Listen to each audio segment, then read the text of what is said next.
Her name was Clara.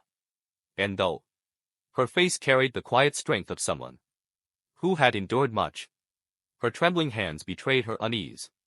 The boys at the next booth didn't just laugh at her. They crossed a line that should never be crossed. One of them slapped the plate from her lap, sending the food crashing to the tiled floor. And another pushed her wheelchair back with a mocking shove. The diner froze. The laughter of the bullies rang louder than the clatter of falling plates. Clara's eyes welled with tears. She tried so hard to hold back, but humiliation burned hotter than pain. If you believe that kindness should always conquer cruelty, that second chances matter, and that no one deserves to be treated this way, take a moment right now to like this video, comment, share it with others, and subscribe to Kindness Corner. Together we can remind the world that compassion is stronger than hate. Clara's life had never been easy. She was born with a spinal condition that left her reliant on a wheelchair. But her parents always told her that her spirit was meant to soar, even if her legs could not. She clung to that belief, though the world often seemed determined to crush it. Every day she faced quiet stares, whispered remarks, or the pitying smiles of strangers who couldn't imagine her life. But what she faced that morning in the diner went far beyond pity. It was cruelty sharp enough to wound the soul. As the boys jeered, others in the diner lowered their heads. Some shook their heads in disapproval but did nothing. The waitress, her hands full of coffee cups, froze in the aisle. Fear etched on her face. Clara bent down awkwardly, trying to gather her pancakes with trembling hands, desperate not to make more of a scene. That's when another hand reached down. Not rough, not mocking, but gentle. An older man, gray at the temples, quietly picked up the plate and set it back in front of her. "Don't mind them," he whispered. But his eyes darted nervously toward the gang of teenagers. The man's kindness was a small candle, flickering in a room full of shadows. But Clara still felt exposed, broken in ways no one could see. She sat quietly after that, her appetite gone, her throat tight with unspoken words. She wanted to ask why the world worked this way, why people thought it was acceptable to torment those who were different. Her heart thudded in her chest with each burst of laughter from the bullies, who now bragged loudly about their bravery, oblivious to the cruelty of their actions.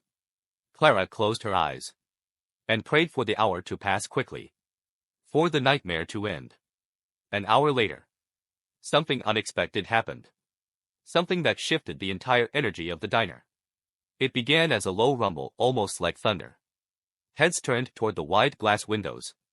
As the sound grew louder, more distinct, dozens of motorcycles rolled into the parking lot, their chrome glinting under the daylight. The sight alone was enough to make conversations hushed and forks freeze in midair. The unmistakable insignia of the Hells Angels was emblazoned on their leather jackets. As they parked in a perfect line, engines growling like an approaching storm, the bullies, who just moments ago carried themselves with arrogance, suddenly grew restless. Their smirks faltered. Everyone knew the reputation of the Hells Angels. Fierce, fearless, and unafraid to stand their ground. When the door of the diner swung open, the bell jingled softly. But the silence that followed was louder than anything. A towering man with a beard and steel hard eyes walked in, his vest heavy with patches. Behind him came another, and then another, until the diner felt smaller, its air charged with tension. Clara's eyes widened, her pulse racing with both fear and wonder. The man at the front scanned the room, his gaze sharp as it swept over the bullies. Then his eyes softened when they landed on Clara. It was as though he understood everything, without a single word being spoken.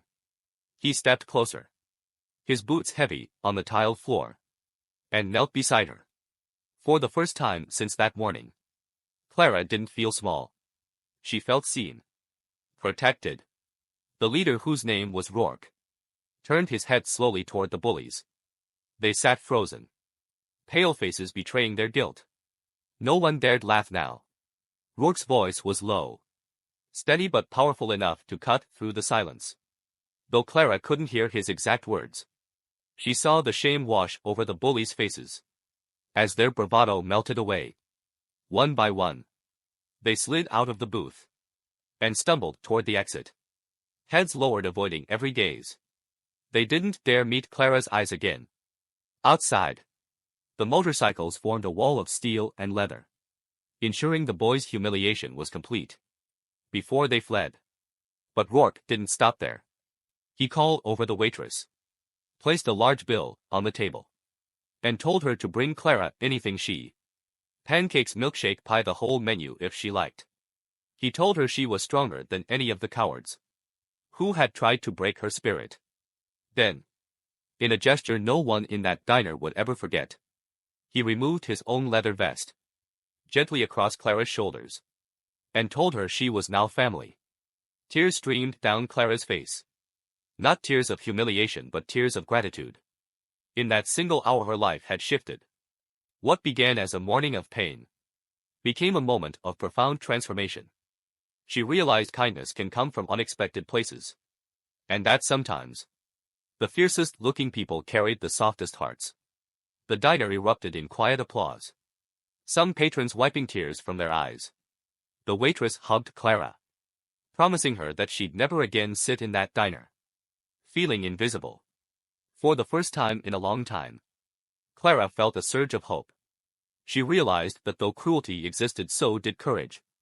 And sometimes, strangers could step in to rewrite the ending of your story. If this story has touched your heart and reminded you that kindness can rise, even in the most unlikely of places, please take a moment to like this video, share it with friends, subscribe to Kindness Corner and leave a comment below. Your support helps us continue spreading stories that inspire and heal. Before we end, I have one special request.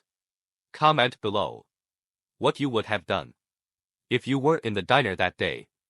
Would you have stood up for Clara? Your words might inspire someone else to act with courage when the moment comes.